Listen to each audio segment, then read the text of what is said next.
Vamos lá. Vamos lá começar esse pós-jogo aqui de Cruzeiro 2, Vasco 2 pelo Campeonato Brasileiro. Partida que terminou agorinha no Mineirão. Esse empate com um gosto esquisito, né, cara? É um gosto esquisito. De verdade, assim, poderia ser pior, porque o Vasco deu muito mole durante a partida e poderia ter saído com a derrota hoje, que seria um resultado desastroso, mas era uma partida tão fácil de vencer.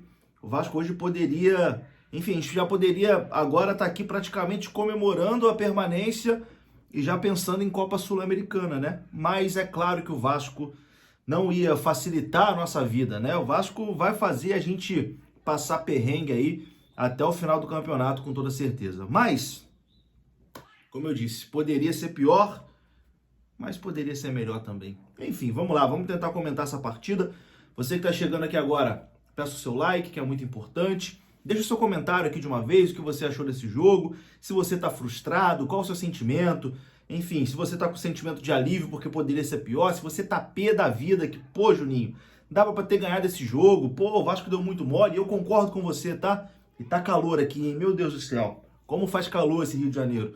Eu concordo com você que poderia ser melhor. Enfim, sentimento de frustração mesmo. Cara, o Vasco deu mole. Eu acho que o sentimento, pelo menos o meu, eu vou passar o meu sentimento aqui como torcedor e não sei se você vai se identificar ou não, mas o meu sentimento é que o Vasco deu mole. O Vasco poderia hoje ter vencido a partida e a partida se desenhou completamente para uma vitória do Vasco. O Vasco abre 1-0 no primeiro tempo, numa jogada que o Puma leva um pouco de sorte, né? Ele vai tentar cruzar, ele erra o cruzamento e aí acaba dando um chapéu no zagueiro, né? O zagueiro que é o Luciano Castan, irmão do Castan, que jogou no Vasco. E aí o Castan não consegue cortar, a bola sobra pro Puma, ele dá uma pancada ali com muito mérito, né?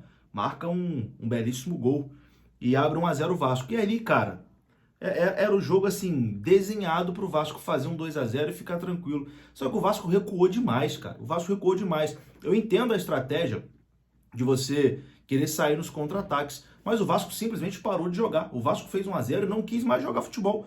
Deu a bola pro Cruzeiro e ficou todo mundo lá atrás. E aí, meu querido, não adianta, né? Se você fica ali, ainda mais com... Ainda tinha 70 minutos de jogo, né? Eu acho que uma hora ia levar o gol. Por pior que seja o time do Cruzeiro, com todo respeito aí aos torcedores do Cruzeiro, talvez alguns venham aqui assistir. E, cara, vou aqui falar que o time do Cruzeiro é ruim, mas o Cruzeiro ganhou do Vasco São Januário e empatou no Mineirão, né? Então, fez 4 pontos contra o Vasco só fez 1 ponto contra o Cruzeiro. Mas, assim, mesmo um time fraco como o do Cruzeiro... se você ficar ali atrás o tempo todo, uma hora alguém vai acertar um chute, meu amigo. Uma hora essa bola vai entrar dentro do gol. E foi isso que aconteceu. Numa jogada até de um pouco de sorte ali, né? O Vasco deu um espaço gigante ali na entrada da área, né? E aí o jogador do Cruzeiro chuta, a bola desvia, né, no Medel e acaba tirando qualquer chance de defesa ali do Léo Jardim e o Cruzeiro empata o jogo. Enfim, 1-1 também não estava tão ruim assim. Vai para o intervalo empatando, eu acho que o Vasco teria condições de no segundo tempo conseguir essa vitória. Só que, cara, aí numa infelicidade, e assim, é uma sequência de infelicidades, né? Primeiro, o juiz tinha dado 5 minutos de acréscimo no primeiro tempo, o jogo iria acabar ali nesses 5 minutos, só que teve uma discussão ali do Rossi com a comissão técnica do Cruzeiro, etc e tal, e acabou que o juiz deu mais 1 minuto. E justamente nesse minuto, né, a mais, no 6º minuto de acréscimo do primeiro tempo, uma bola ali cruzada na área, o próprio Rossi, né, vai tentar marcar e acaba numa infelicidade, ele não quis dar um tapa na bola, mas enfim, tava com o braço aberto, a bola bate assim, eu acho que era o Matheus Vital, né, Matheus Vital domina, a bola acaba batendo ali no braço do Rossi, e aí foi pênalti, né, não tem muito o que discutir, e ali, meu amigo, nesse momento eu vi a tragédia anunciada, né? O Cruzeiro faz 2-1, vai para o intervalo vencendo. Ali eu vi a tragédia anunciada. Eu falei, caraca, vai ser um desespero aí esse final de campeonato, porque o Vasco vai ser derrotado aqui hoje.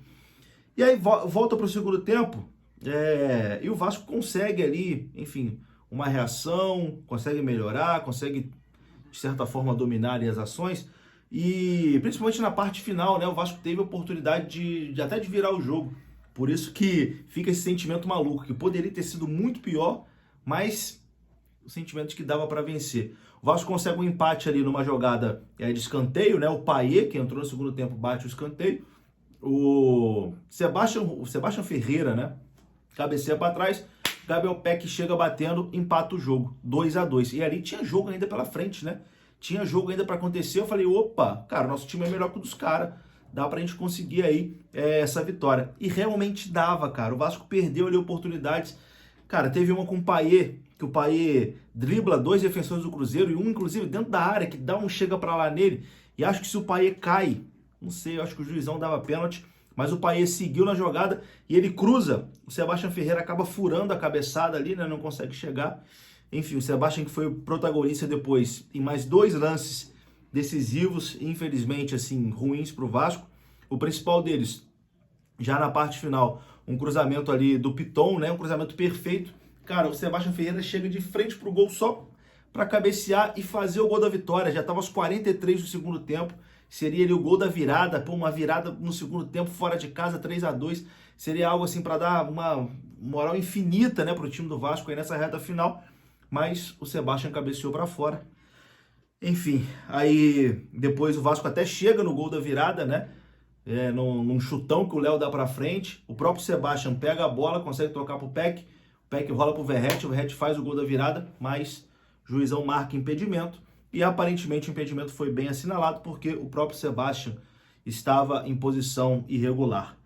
Enfim, mas eu acho que se o Sebastião, mesmo se o Sebastião estivesse em posição legal, o gol seria anulado, porque o Verratti, eu acho que também quando recebe a bola estava à frente, porque apesar do zagueiro estar mais para dentro do gol, eu acho que o goleiro já estava à frente do Verratti, né? Então o Verratti acabaria estando em posição irregular. Enfim, e aí já estava aquele sentimento que o 2-2 seria um resultado frustrante, porque o Vasco produziu para vencer, né? O Vasco poderia ter virado o jogo. Mas a última bola do jogo, o jogador do Cruzeiro recebe debaixo da trave, né? E tenta dominar, a bola acaba batendo ali no pé dele e vai para fora, com o Léo Jardim já batido na jogada, gol aberto. Ou seja, o Cruzeiro poderia ter vencido o jogo ali no último minuto, 3-2, e aí seria assim um balde de água fria, um desânimo total. Então, resultado completamente maluco, frustrante, porque o Vasco produziu para vencer, o Vasco tem um time melhor, o Vasco não venceu hoje por conta dos seus próprios erros. O gol que o Vasco leva, o primeiro gol, uma falha de marcação terrível ali do meio campo do Vasco. Zé Gabriel ficou olhando, o Puma deu o bote errado e um espaço gigante ali para o jogador do Cruzeiro chutar em frente à área. E o segundo gol, o gol da virada do Cruzeiro, uma infelicidade tremenda. Assim, o primeiro tempo o Cruzeiro praticamente não chegava, o Vasco deu 2 gols para o Cruzeiro. O segundo, uma infelicidade tremenda do Rossi, que dá o toque na mão ali dentro da área e acaba cedendo o pênalti, né, o Cruzeiro virando. Enfim, dos males, o menor, podemos dizer, porque, cara, se o Vasco perde, seria uma tragédia. Um empate, o Vasco abre 3 pontos, né, para a zona do rebaixamento. O Bahia ali, o 17º. O Bahia vai enfrentar o Corinthians na próxima rodada. Eu acho que o jogo é fora de casa, não tenho certeza. Eu acho que o jogo é em São Paulo. Então, assim, é um jogo muito difícil para o Bahia. Se o jogo for em Salvador, vocês me corrijam aí nos comentários.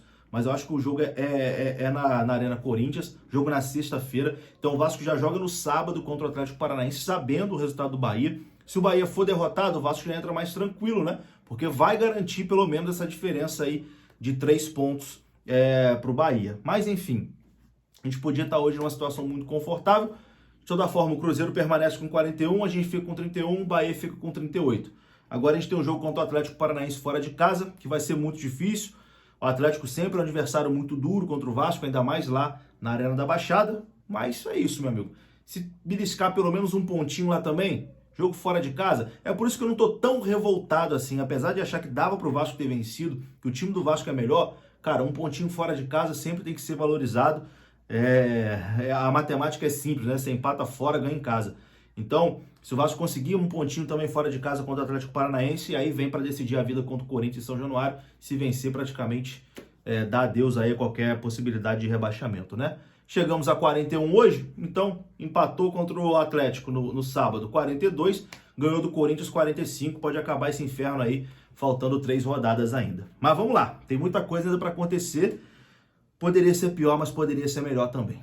Tamo junto, um grande abraço aí, saudações vascaínas, deixa o seu like, se inscreva aqui no canal se você não for inscrito.